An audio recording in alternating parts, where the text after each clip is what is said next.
নমস্কার বন্ধুরা, রুচির কিচেনে সবাইকে স্বাগত জানাই। আজ নিয়ে এসেছি পটলের নিরামিষ। পটলের অনেক রেসিপি খেয়েছেন, তবে এইভাবে একবার হলেও বানিয়ে খেয়ে দেখুন, দুর্দান্ত লাগে।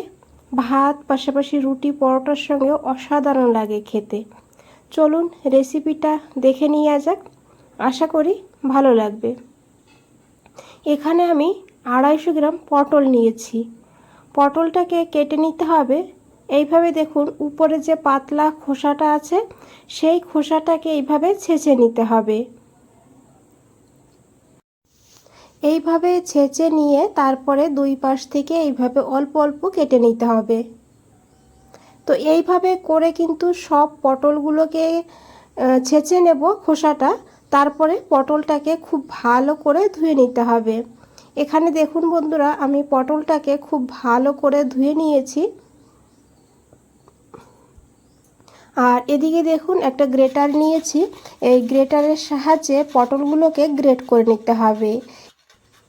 এইভাবে করে সব পটলগুলোকেই এখানে গ্রেট করে নেব। আর খুব বেশি সময় লাগে না কিন্তু এইভাবে গ্রেট করলে। তো দেখুন, এখানে আমি সব পটলগুলোকেই গ্রেট করে নিয়েছি। এখন এই পটলটাকে সাইডে রেখে দিয়ে এদিকে দেখুন একটা কড়াই বসিয়ে দিয়েছি। কড়াইটাকে খুব ভালো করে গরম করে নিতে হবে। তারপরে এখানে দিতে হবে 2 চামচ সাদা তেল। রান্নাটা আমি সাদা তেলে করেছি, তবে সর্ষের তেলেও করা যাবে। এদিকে দেখুন, আমি 2টো আলু কেটে নিয়েছি এইভাবে ডুমু ডুমু করে, মিডিয়াম সাইজের। আলুটাকে এখন এখানে দিয়ে দিয়েছি। এখন এই আলুটাকে ভালো করে ভেজে নেব। একটু লাল লাল করেই কিন্তু আলুটাকে ভেজে নিতে হবে।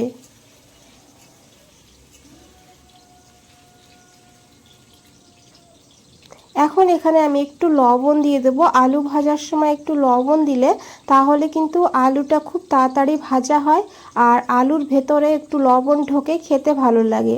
আর সামান্য একটু হলুদের গুঁড়ো দিয়েছি। এখন খুব ভালো করে মিশিয়ে নেব, তারপরে আলুটাকে খুব ভালো করে ভেজে নেব। বন্ধুরা, রেসিপিটা দেখতে থাকুন, ভালো লাগবে।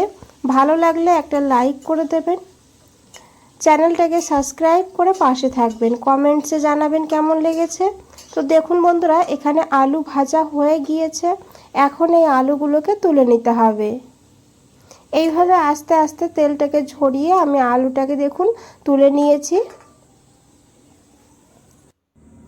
এই তেলেই কিন্তু রান্নাটা হয়ে যাবে। তো এখানে আমি একটু দারচিনি দিয়েছি, 2টো এলাচ আর 2-3টে দিয়েছি এখানে লবঙ্গ, আর দিয়েছি এখানে একটা শুকনো লঙ্কা। লঙ্কাটাকে কিন্তু এইভাবে ছোট ছোট টুকরো করে দিতে হবে, এতে ফ্লেভারটা খুব ভালো হয়। তার সঙ্গে একটা তেজপাতা দিয়েছি এইভাবে, আর দিয়েছি এখানে 1/2 চামচ গোটা জিরা।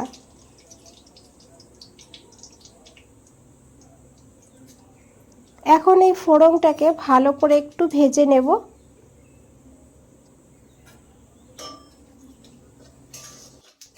ফোড়নটা ভাজা হয়ে গেলে এখানে দিতে হবে আদা। এখানে আমি 1 চামচ আদা নিয়েছি গ্রেট করে।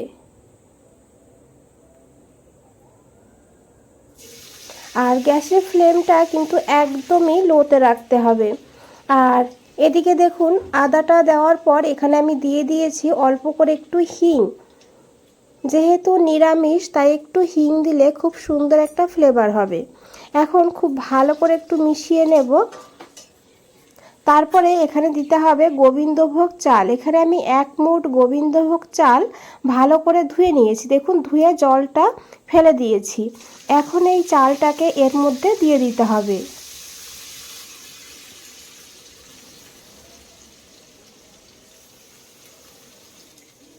এখন 2 মিনিট চালটাকে ভেজে নেব লো ফ্লেমে। আর দেখবেন চালটা যেন লাল না হয়ে যায়, আবার কালো না হয়ে যায়, সেদিকে খেয়াল রাখবেন। এইভাবে আস্তে আস্তে চালটাকে একটু ভেজে নিতে হবে।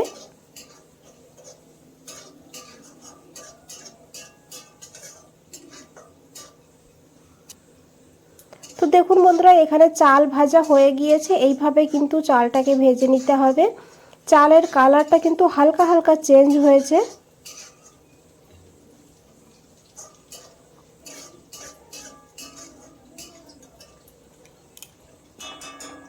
আর এখন এখানে দিয়ে দিতে হবে সেই গ্রেট করে রাখা পটলগুলো।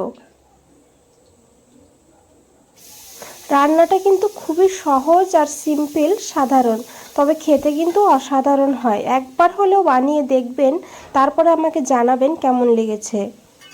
এখন খুব ভালো করে পটলটাকেও কিন্তু একটু ভাজা ভাজা করে নেব এইভাবে। এখন একটু গ্যাসের ফ্লেমটা বাড়িয়ে দিতে হবে।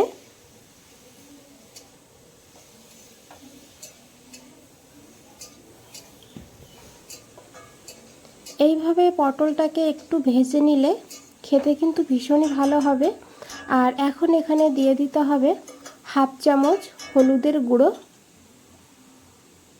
কালার বুঝে হলুদটা দিতে হবে এখানে।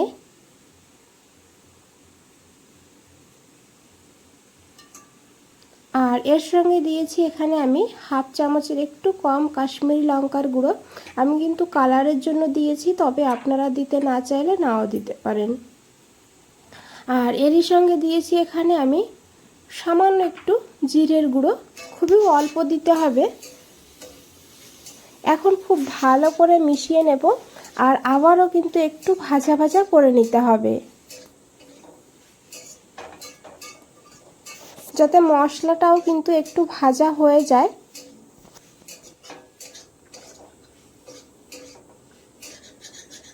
দেখুন মশলাটা কিন্তু ভাজা হয়ে গিয়েছে, কড়াইয়ের গায়ে লেগে লেগে যাচ্ছে। এতে বুঝবেন মশলা বা পটল ভালো করে ভাজা হয়ে গিয়েছে।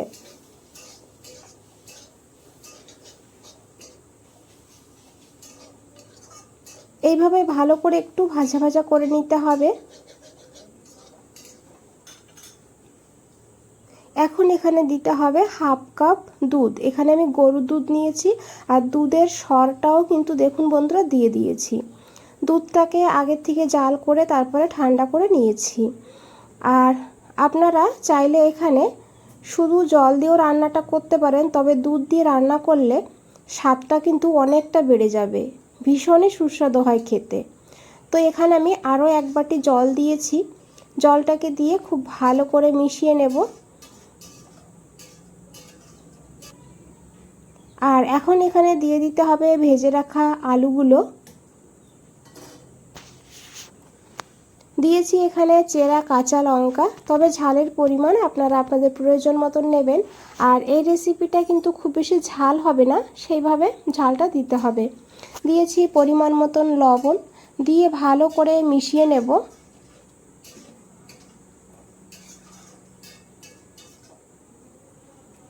আর এখন দিয়েছি এখানে একটু কিশমিশ। কিশমিশটা খাওয়ার সময় মুখে পড়লে খেতে বেশ ভালো লাগবে, তবে আপনাদের ইচ্ছা না হলে নাও দিতে পারেন। ঢাকা দিয়ে রান্না করে নিয়েছি প্রায় 7 মিনিট লো টু হাই ফ্লেমে।